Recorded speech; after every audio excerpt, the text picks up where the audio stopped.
Bab 2. Gadis cilik di jendela.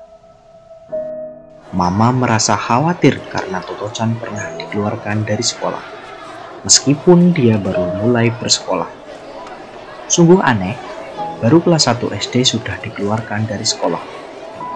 Kejadiannya seminggu yang lalu. Mama dipanggil wali kelas Toto-chan yang langsung berbicara tanpa basa-basi. "Putri Anda mengocokkan kelas saya. Saya terpaksa meminta Anda memindahkannya ke sekolah lain." Kemudian ibu guru muda yang manis itu mendesak. Kesabaran saya benar-benar sudah habis. Mama kaget sekali. Apa yang dilakukan Toto-chan hingga mengacaukan seluruh kelas? Pikirnya menebak-nebak.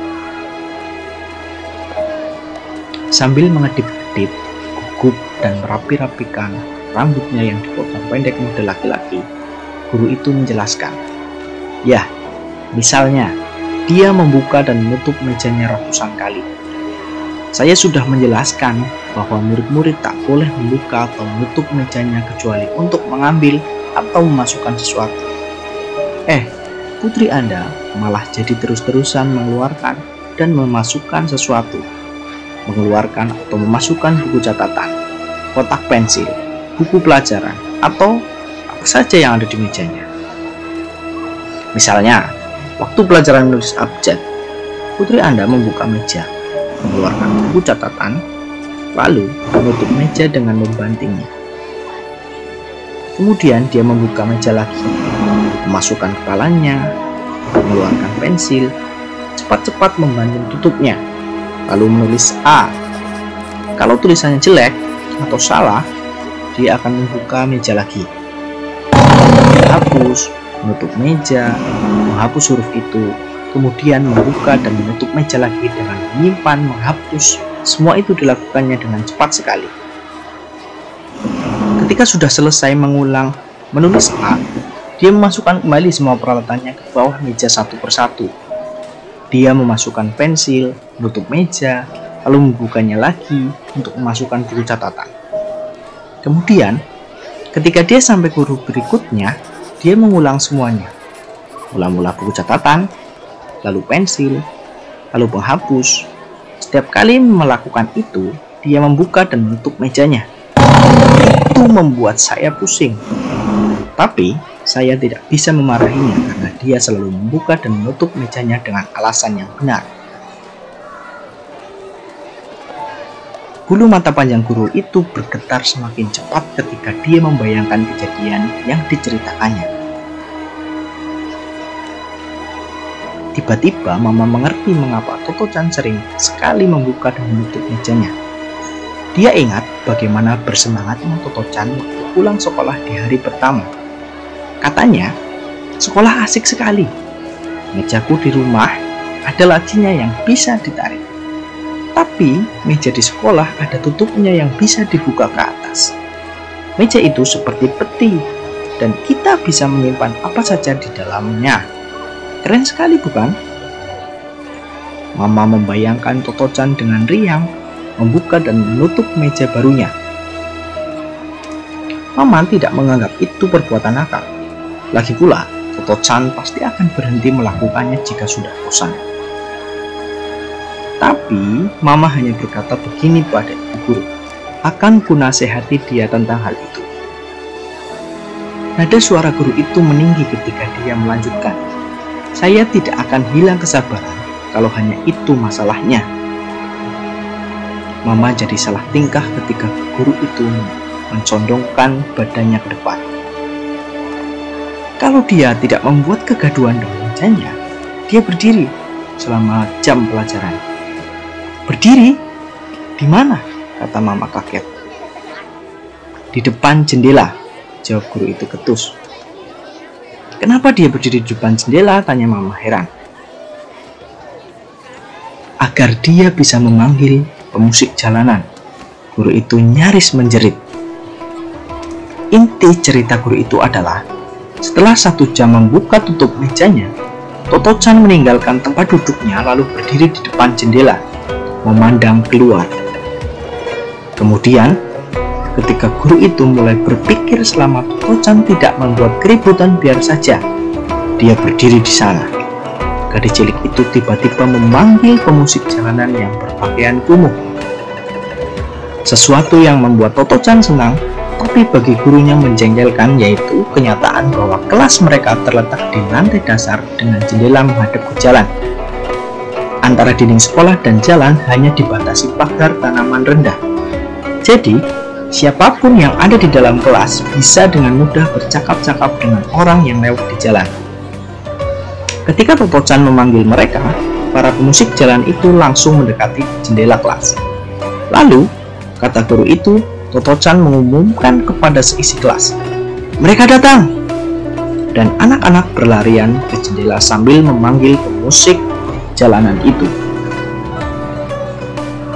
"Mainkan lagu," kata Totocan. Rombongan kecil itu yang biasanya melewati sekolah tanpa suara, memainkan musik mereka keras-keras di depan murid-murid.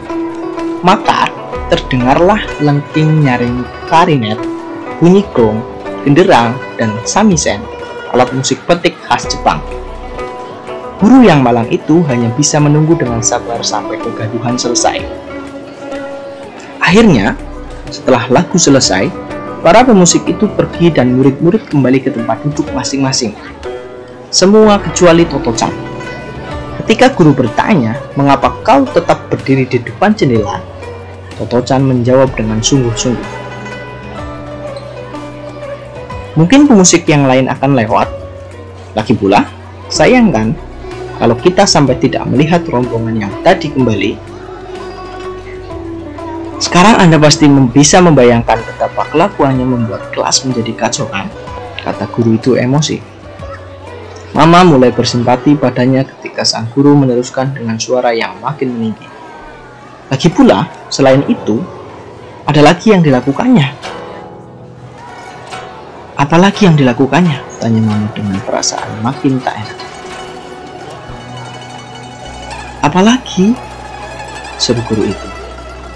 "Kalau saja saya bisa menghitung apa saja yang dilakukannya, saya tidak akan meminta Anda memindahkannya ke sekolah lain." Guru itu berusaha menenangkan diri, kemudian memandang Mama lekat-lekat. "Kemarin, Totocan berdiri di depan jendela seperti biasa. Saya harus mengajar," mengira dia menunggu para pemusik jalan itu. Tiba-tiba, dia berteriak kepada seseorang, "Hei, kau sedang apa?" Dari tempat saya berdiri, saya tidak bisa melihat siapa yang diajaknya bicara. Jadi, saya hanya bisa menebak-nebak apa yang sedang terjadi. Kemudian dia berteriak lagi, "Kau sedang apa?" Dia tidak bicara pada seorang di jalan, tapi pada seseorang yang berada entah di mana. Saya jadi penasaran dan mencoba mendengar jawaban, tapi tak ada yang menjawab. Meskipun demikian, putri Anda terus-menerus berseru, "Kau sedang apa?" Begitu seringnya hingga saya tidak bisa mengajar. Akhirnya, saya pergi ke jendela untuk melihat siapa yang diajaknya bicara. Ketika menjulurkan kepala keluar jendela dan mendongak, saya melihat sepasang burung walet sedang membuat sarang di bawah atap teritisan. Totocan berbicara pada sepasang burung walet. "Anda tahu, saya memahami anak-anak dan saya tidak mengatakan bahwa berbicara kepada burung walet itu tidak masuk akal.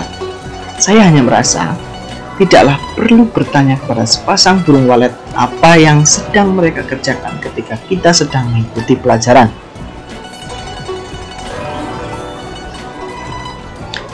Sebelum Mama sempat membuka mulut untuk meminta maaf, guru itu sudah melanjutkan, "Ada lagi masalah di pelajaran menggambar.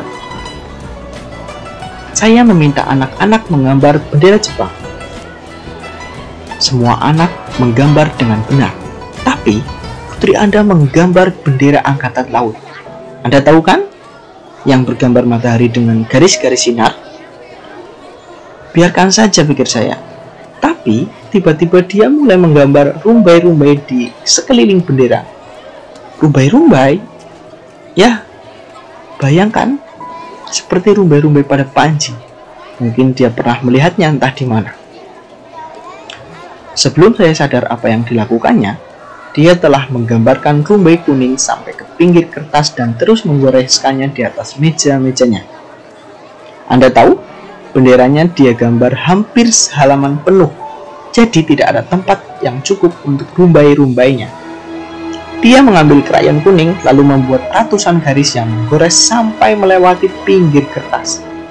Jadi, waktu dia mengangkat kertasnya, mejanya penuh dengan coretan kuning yang tak bisa dihapus betapapun kerasnya kami berusaha.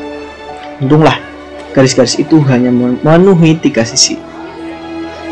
Karena bingung, Mama cepat-cepat bertanya, "Apa maksud Anda? Hanya 3 sisi?" Meskipun tampak mulai capek, guru itu masih berusaha menjelaskan. Dia menggambar tiang bendera di bagian kiri bendera. Jadi rumbai-rumbainya hanya ada di 3 sisi bendera itu. Mama merasa agak lega. Oh, begitu. Hanya di 3 sisi. Pada saat itu, ibu guru berkata pelan sambil memberi tekanan pada setiap kata yang diucapkannya. Tapi, sebagian besar gambar tiang bendera itu juga berada di luar kertas dan sekarang masih ada di meja. Setelah berkata demikian, guru itu bangkit berdiri lalu mengucapkan kata-kata penutup dengan dingin. "Saya bukan satu-satunya guru yang kesal. Guru di kelas sebelah juga mendapat kesulitan. Jelas Mama harus melakukan sesuatu untuk mengatasi masalah itu. Ini tidak adil bagi murid-murid yang lain. Mama harus mencari sekolah lain, sekolah yang bisa memahami dan mengajari putri ciliknya untuk menyesuaikan diri dengan orang lain. Sekolah yang sedang mereka tuju ditemukan Mama setelah mencari kemana-mana." Mama tidak bilang kepada Toto-chan bahwa dia dikeluarkan dari sekolah. Dia tahu Toto-chan takkan mengerti mengapa dia dianggap telah berbuat salah dan Mama tidak ingin putrinya menderita tekanan batin. Jadi diputuskannya untuk tidak memberitahu Toto-chan sampai dia dewasa kelak.